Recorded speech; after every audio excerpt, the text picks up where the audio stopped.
Abraçando a incerteza. Lisa Silva de volta com K-Power e Conquer Mission.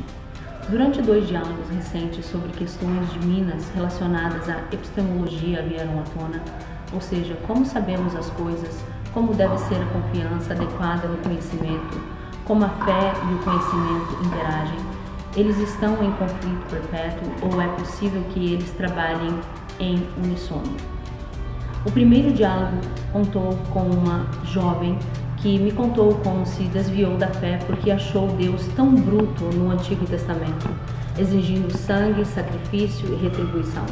E embora o sistema de sacrifício do Antigo Testamento possa parecer estranho para nós que vivemos nessa sociedade pós-cristã, ele aponta para a crucificação de Jesus e para a maioria das religiões antigas, tal sangue e sacrifício estavam em casa. Quase como se todos sentissem que a rebelião humana tinha um preço alto. Muitas vezes, a justiça de Deus foi feita contra aqueles que abusaram de tal sacrifício, mesmo cometendo atos monstruosos como oferecer seus próprios filhos ao fogo dos falsos deuses. No entanto, do ponto de vista de hoje, a questão parece justa. Podemos confiar no Deus cujas ações às vezes parecem brutais. Um segundo diálogo foi com um amigo de longa data que, do mesmo modo, já não se considera cristão. Pelo menos não como tradicionalmente definido. Este querido amigo meu luta com as doutrinas da expiação, a morte de Jesus pelos pecados do mundo e a inerência das Escrituras. 2 questões muito importantes que levaram várias questões-chave que muitas vezes atormentam muitos. Então, tais dúvidas, perguntas e incertezas são anuladoras da fé? É possível duvidar e acreditar simultaneamente? Você costuma ver lutando com algumas questões mais profundas da vida e simplesmente não consegue preencher essa lacuna de conhecimento? A certeza absoluta nos escapa, causando perplexidade à medida que procuramos nos apegar às promessas de Deus. Talvez você se encontre atualmente em uma crise existencial. Não saber como você pousou onde está, perguntando se havia alguém mais poderoso do que você para levantá-lo. Talvez você se encontre incapacitado para se comprometer com um caminho definido, tentado pela noção de que você apenas tem que manter todas as suas opções em aberto, a praga do ceticismo e cinismo perpétuos. Por que Deus criaria a humanidade plenamente consciente da rebelião que se seguiu? Porque Deus exige sacrifício no Antigo Testamento e envia Jesus, seu Filho, para morrer. O que há com todo esse sangue? Podemos realmente confiar que Deus se comunicou conosco através dos profetas e apóstolos, que os autores bíblicos acertaram, anotou todas as coisas necessárias, entendeu Deus corretamente? E a vida após a morte? Se Deus é tão bom, tão poderoso e tão amoroso, então por que há tanto quebrantamento e desespero em nosso mundo? Quero dizer, Deus não nos ama? Essas perguntas, dúvidas e incertezas são anuladores tangíveis para a fé ou a incerteza cognitiva realmente nos apresenta a oportunidade existencial de viver à luz de Shema Israel. Aquela confissão do Antigo Testamento e mais alto mandamento de Jesus para amar o Senhor nosso Deus com todo o nosso coração, alma, mente e força? Permita-me compartilhar com você porque eu escolhi a segunda opção. Imagine comigo por um momento que a história da Bíblia é verdadeira.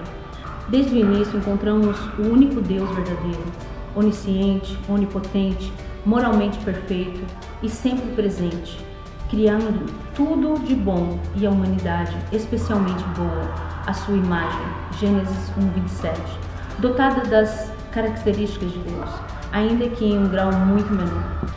Além disso, somos informados de que a humanidade se rebelou, desconsiderando o plano e os preceitos de Deus para esta vida, resultando em muito, se não em todo, o quebrantamento em nosso mundo. Então, se essas coisas são verdadeiras, devemos descobrir não apenas um senso de bondade em nós, mas também uma bondade real neste mundo ao nosso redor. E se as Escrituras são verdadeiras, devemos simultaneamente sentir um quebrantamento nesta boa criação, levando-nos a colocar a questão: o que há de errado com este mundo em que vivemos? As coisas não poderiam ser diferentes? As coisas não deveriam ser diferentes? E ao refletir sobre nosso desejo de dar sentido a todas as questões assustadoras, não deveria nos surpreender quando nossa curiosidade cede ou nossas capacidades cognitivas. Ou seja, não deve nos surpreender quando ensinamos por respostas transcendentes? Não deveria nos surpreender quando falhamos em fechar a lacuna cognitiva? Mas espere um minuto, não é essa a queixa central do ceticismo? Viver como criaturas feitas à imagem de Deus, manifestado em Deuteronômio 29:29, somos informados sobre as coisas secretas do Senhor versus coisas reveladas. Uma profunda curiosidade é despertada dentro de nós, fazendo com que busquemos em Deus respostas para aquelas coisas secretas que Ele sabe e nós não. Manifestado em Eclesiastes 3:11, onde encontramos Deus colocando um senso de eternidade em nossos corações, justamente com a incapacidade de compreender tudo o que Deus fez, no começo ao fim. Novamente, nossa curiosidade ascende além dos nossos limites cerebrais. Paulo, em Coríntios 1:13-9, fala de conhecer em parte como se estivesse olhando vagamente para a imagem de um espelho, mas também aponta esperançosamente para um dia em que conheceremos totalmente, assim como somos totalmente conhecidos. Pedro, no final, João 6, depois de alguns ensinamentos difíceis de Jesus e vários de seus discípulos começaram a abandoná-lo, Jesus pergunta a seus discípulos mais próximos: "Vocês não querem me deixar também, querem?" Pedro respondeu: "Senhor, para quem iremos? Tu tens a palavra e a vida eterna. Nós cremos e conhecemos que você é o Santo de Deus." Aí está, fé e conhecimento trabalhando em uníssono. E se pudéssemos ter uma perspectiva diferente?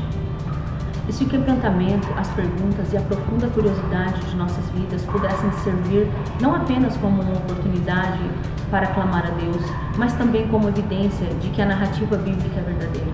Afinal, a Bíblia aborda o problema da dor e do sofrimento por toda parte e não se esquiva de nos lembrar que nossa rebelião causou a esmagadora maioria do sofrimento e quebrantamento que enfrentamos. Quero dizer, imagine se a palavra de Deus nos dissesse que a humanidade se rebelou, causando a queda, convidando o pecado para a criação e que esta é a razão pela qual o quebrantamento invade todos os aspectos das nossas vidas. Mas não encontramos nenhuma queda, quebrantamento, rebelião, dúvida e incerteza em qualquer lugar? Mas encontramos tanta queda, quebrantamento, rebelião, dúvida e incerteza ao nosso redor. E, portanto, a palavra de Deus pode ser afirmada como verdadeira. A história das Escrituras descreve nossa situação com precisão alarmante. Chama amar a Deus com todo o nosso coração, alma, mente, força, como o mais alto mandamento de Jesus. Mateus 22:37. Parece implicar que deve haver aspectos de fé ao lado de nossa cognição. Caso contrário, Jesus teria nos dito para amar o Senhor apenas com sua mente. Portanto, nossa incapacidade de fechar a lacuna cognitiva em todas essas questões e incertezas que enfrentamos acaba abrindo a porta para exercer nossa fé em assuntos do coração, alma e força. E assim, quando o apóstolo Paulo escreve aos Coríntios, descrevendo como ele leva cativo todo pensamento à obediência de Cristo, em 2 Coríntios 10:5, vemos a camada evolutiva de sua fé influenciando positivamente o cognitivo. Se pudéssemos fechar a lacuna cognitiva em todas essas questões, isso não eliminaria a oportunidade de confiar e amar a Deus em outras facetas de nossas vidas, nomeadamente as nossas experiências, emoções, vontade evolutiva e talvez a fé dos outros. A coragem cognitiva não implica que nem sempre podemos garantir todos os resultados e jornadas da vida? Acredito que precisamos de um equilíbrio saudável do realismo crítico, evitando o mito da certeza do hipermodernismo, bem como a noção de verdade como uma construção do hiperpós-modernismo. Um equilíbrio saudável da consciência humilde de que não podemos saber de tudo, juntamente com uma medida de confiança de que podemos saber muito sobre a realidade. Para que a narrativa bíblica seja verdadeira, a incerteza humana parece inevitável. Porque se você e eu pudéssemos descobrir tudo com uma certeza cartesiana, exaustiva e onisciente, isso faria de você ou de mim Deus.